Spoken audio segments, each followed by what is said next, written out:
Sanibonani. Mina bengifisa ukuthi ngikhulume ukuthi mhlambe yabo nje emsebenzini wethu ka-health safuneka kube ne-review e-serious ngoba into esengiyibonile kakhulu ukuthi baningi abantu bangaphandle abasebenza in the Department of Health kakhulu futhi uyabona nje kahulumeni ngeke ngasebenza iminyaka eminingi kahulumeni ngisebenza nje ey'bhedlela ey'hlukene ngihamba sengihamba iy'bhedlela mhlambe 5 or 6 and into engayinothisa kakhulu ukuthi odokotela abaningi odokotela bangaphandle kahulumeni and odokotela abangaphandle ngayixabana naye nje kwasiwa mina ku-disciplinary hearing ukuthi udokotela ngangisebenza e-clinic and ama-patient engena yabo umuntu mayebika ukugula kwakhe abika iy'nkinga zakhe udokotela angafuni ukumthinta umuntu angafuni ukumhlola angafuni ukumxilonga hawu siyambuza mina ukuthi pho yini ndaba wena ufikile uzoba udokotela kulelizwe uma ungafuni ukuthi umthinte umuntu uyabenyanya yini na abantu bakithi uma kuwukuthi uyabenyanya yini indaba pho uzosebenza isibhedlela sikahulumeni ngoba isibhedlela sikahulumeni kugcwele thina wasusa umsindo kwabangathi mina ngizena phobia kwasho wacima kanjani ngasiwa waka-hearing ngokuthi kumbuze lokho ngibuza udokotela wangaphandle iy'bhedlela-ke lezi-ke zaka-private okunye senginothisa ukuthi amanesi-ke khona iwona agcwele sifundile bafethu njengoba nibona nje hhayi ukuthi mhlawumbe ninamanye ama-qualifications asemaceleni that we don't show la kumabhazi ethu kodwa umsebenzi sitholave kunzima ukuthi sisebenze e-South Africa ngiyazi ukuthi ngazosista like abanjengami abanganawo umsebenzi bayaseshina ey'bhedlela ama-post awekho kodwa abantu bangaphandle bagcwele yabo nje futhi kuqashwe 3 edepartmentini 3 kodwa futhi uma uthi uyababukela abantu ayikho into etheni abayifundile and nomsebenzi wabo futhi awugcwelisi yabo abasiphathi kahle abantu abanye manje baphathi kahle ngoba banakho ukusinyanya kodwa manje bafuna ukusihlela so abawona ama-skills odokotela baningi abantwana benza i-medicine kakhulu kulelizwe so ngeke sishode lo dokotela okunye maningi amanesi every day ngiyacabanga ukuthi noma kiphi uhlezi nje ubona young ones begqoke impahla emhlophe bayafunda so bazosebenza phi labo bantu bangabe imisebenzi yonke occupied igcwele mina I feel as if ukuthi kufuneka i-review izinto eziningi especially naka-health nje I think kunjenjena nje ngoba ngempela kubheka eceleni ngakho lokho ukuthi izinto abasihloniphi yabo umuntu mayigula umuntu wakithi wendabuko umuntu engeke ngisho ukumthinta kanti uzowenzani la yabo abantu bakithi bese bebona ngathi abakuthola usizo abakuthola ukunakekelwa ngendlela ngoba vele labo dokotela abacela impilo zahulumeni abangaphandle banendaba nathi iyenza izinto abazikhulumayo ezokuthi angiqhume ngisakazeke ngoba ngingazi ukuthi kodwa ngizibuza ukuthi ngithi ya Allah umuntu angasuka le athi uzohlenga ufike lana ufike unyanye hayi abahambe bafethu abahambe akhona ama-South Africans azosebenza akhona ama-nurse ayinqwaba ziningi ingane ziyafunda yabo odokotela baningi ziphuma iy'ngane zethu kuma-private sector zihambe zosebenza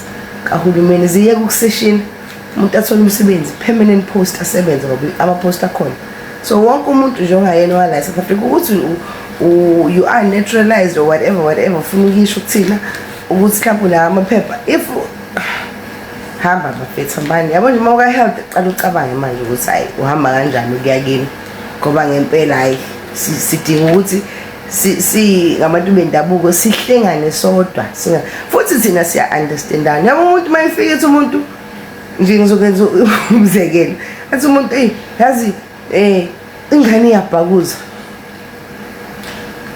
yini ukubhakuza bazini bona ukuthi yini ukubhakuza umuntu ofika athi mhlawumbe ngisebenza ngey'ngane kuzokhuluma ngey'ngane mhlawumbe ingane inamahlaba bazelaphe bona ukuthi yini leyo so umuntu wendabuko ugcine engasizakalanga number 1 ngoba lo muntu akamuthwa okwesibili ukhuluma isingisi yini amahlaba ngesingisi yini ukubhakuza ngesingisi uyaqonda ezinye izinto isizulu asitoliko manje kunzima ngoba kubalulekile ukuthi kube abantu bendabuko ukuze sikwazi ukuthi sazane ezinye izinto futhi thina abantu bendabuko siney'nkinga zethu zesizulu zesintu ey'dinga odokotela bethu besintu kwesinye isikhathi umuntu uyafika enento khona izinto ezithiwa abantu banemhlume nani kukhona izinto eziphuzwayo zesintu eziqeda lezo zinto thina siyazazi umuntu uma efika ezochaza ethathi nginenkinga kanje ezinye izinto uyakwazi ukubona okay le mhlawumbe ekhulume ngendaba zakhe zikuthi hayi yazi ngeke ngahamba umuntu obonayo o ngeke ngahamba umuntu wesintu anginika izinto ezikanje zokuphuza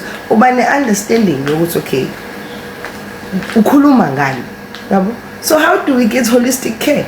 Umuntu engakuzi ukuthi uthini uzubika inkinga yakho kodwa umuntu inkinga yakhe akayizwa ukuthi thini leyo nto leyo umkhokha loyo kahle ngoba phela manje yikho abantu bakithi bengasizakali abanye bayashona ngakho lokho ukuthi awuthola ukunakekeleka kahle ngendlela ngoba ulasho umuntu ongathanda ukukuthinta futhi lo muntu akakuzi ukuthi uthini futhi ujahila kanasikhathi sakho uyabo. So nje ayabahambe bafethu bonke ngesiqale nje ngesisebenze nje yebo noma ngathiwa kuthiweni ngathi ukuthi sinekani kwasho cimo kanjani kwavutha amalanga abo kwabheka le kodwa hayi ake sihlale nje ezweni lobaba omkhulu usebenze sithina nje amanesi agcwala aqashwa odokotela bonke baqashwa bala South Africa bonke basebenze. Morning everyone, speaking as President Thabo Moloi, President of the Ground Forces. Yesterday I happened to go to Naledi to go and pay my condolences to the families of the 5 children that have died. You know what was happening is that when I got there, mangifika lapha ngithola abantwana abancane bayakhala. Bakhalela bosisi babo nabobhuti babo. And then inhliziyo yami yababuhlungu ngazibuza into eziningi. I called my friend Thokozani Shoba and I said to him, I'm coming. I said, where are you? He said, I'm this side. Where he was, I went there. They were at a Somalian spaza shop telling them to close and go. Somalians came in numbers in Soweto holding guns. Holding guns in Soweto, Somalians, foreigners in our country, pointing us with guns in our country that we fought for. We are being sold by almost everyone here who's an official. We are being sold. We don't have any protection, non-protection from anyone. We are on our own as the citizens of South Africa.